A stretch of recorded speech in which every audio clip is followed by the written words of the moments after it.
Marie and welcome to my cooking channel. This is my very first cooking video, so I am going to tell you a little bit about myself, but I'll save an intro video for later on.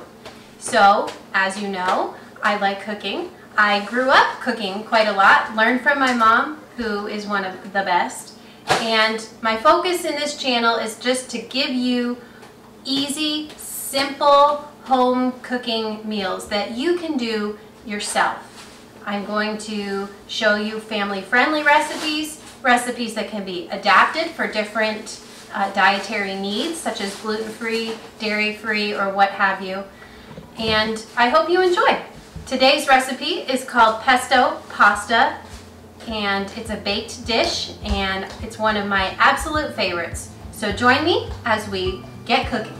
This is a meal that can be made ahead of time also. If you're rushed for time, you can make it, put it in the fridge, and then just give yourself about a half hour, 45 minutes to bake it before you're ready to eat it.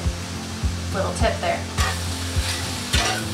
So the first thing that we do today is we are going to brown the sausage. I have in this pan 1 pound of Italian sausage that I'm just browning up.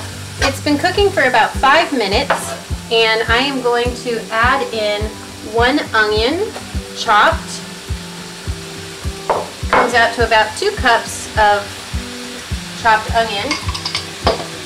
And we're just going to stir this around and let the flavors kind of cook in with the meat. Alright, so I've just added some onion into the ground sausage, and I let it saute for a little bit until the onion was tender. And now we're just going to add in some minced garlic. We're going to put in about 4 cloves of minced garlic, which I like to use the jars of pre-minced, and that's about 2 teaspoons. Alright, the next thing that I need to do is add my marinara sauce. I'm going to add about 4 cups of marinara sauce to the meat mixture. So again, that's 4 cups.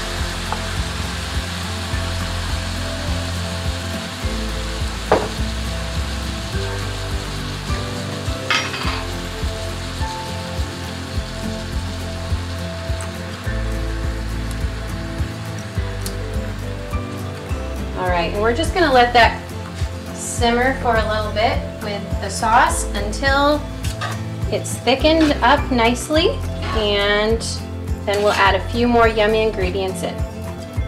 Alright, so the sauce has been added to the meat, onion, and garlic, and it's thickened up nicely, as you can see.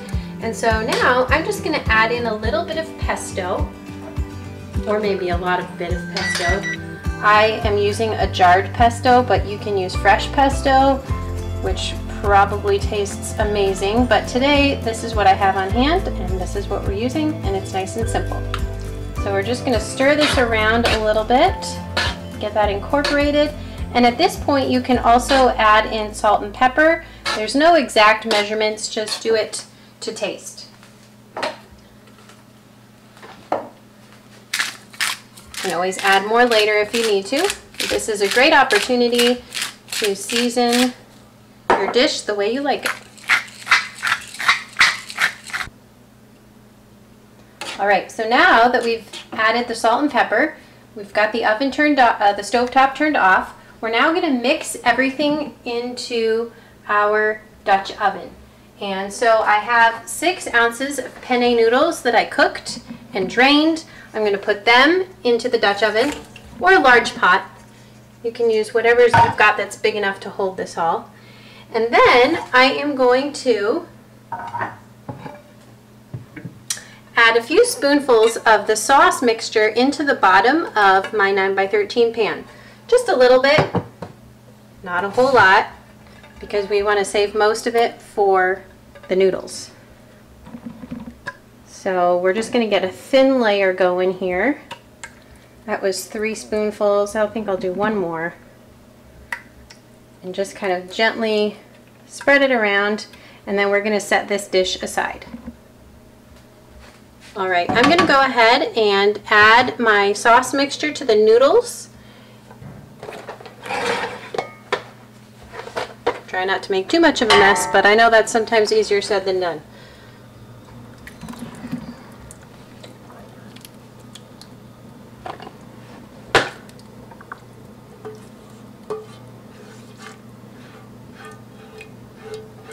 Get all that yummy goodness in your pan, and then you are going to add a few more ingredients and stir it up. Okay, so I've added the meat mixture in with my penne noodles, and then I've added just 8 ounces of cubed mozzarella in here, and I'm just stirring it around so it can help facilitate melting of the cheese. And then I'm going to put in 1/2 cup of shredded parmesan. Just going to put in about 1/2 cup, and then I'm saving another 1/2 cup for sprinkling on top of my dish. So we'll give that a good little stir. You can use freshly grated parmesan. You can use whatever kind of parmesan you like. All right, and now the last ingredient to add to the pot is 6 ounces of baby spinach. This is whole pieces of spinach. You do not have to chop it up. You don't have to do anything to it, but put it in the dish and stir it in. It'll take a few minutes to kind of get it to wilt a little bit and shrink in size a little, but as you stir it, the heat of the dish, of the pot, and the noodles and everything will help it to start wilting down. This is a really great way to get some healthy ingredients into a yummy, yummy dish. I know my kids don't always love the idea of having spinach, but honestly, they don't even really notice that it's in here once it's all cooked.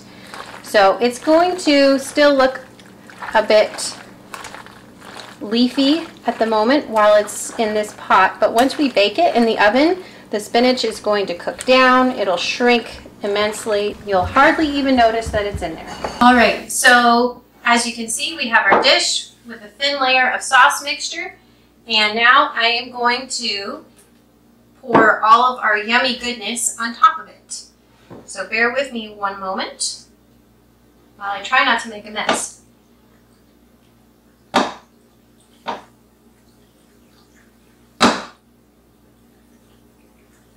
It makes for a really full pan, but remember I mentioned that the leaves of spinach are going to cook down while it's in the oven, and it's not going to look quite so big here. Let's get those spinach noodles leaves in there. I got a few more noodles here. I want to get all this yummy goodness in here. I'm using a 9x13 pan, and it is going to be very full. So if you want to use a larger pan, you can, but 9x13 does work very well.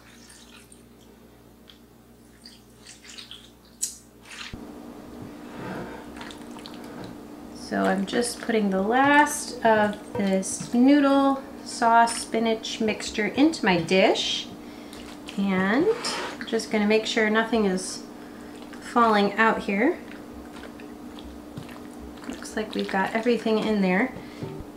The last step here is to sprinkle about 1/2 cup of grated Parmesan cheese on top.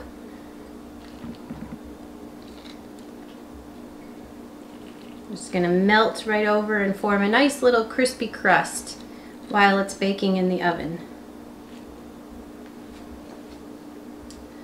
Your oven should be preheated to 375 degrees. Bake it in there uncovered for about 30 minutes and you are good to go.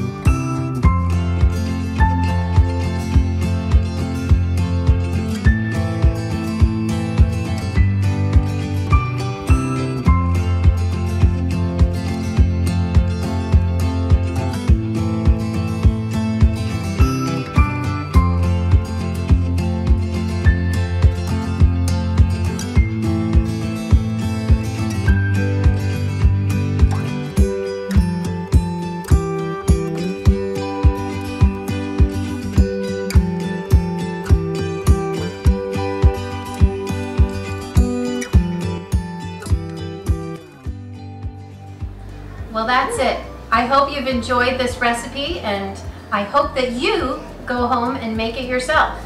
I will put a recipe in the description of the video that you can print off or follow along to make yourselves at home.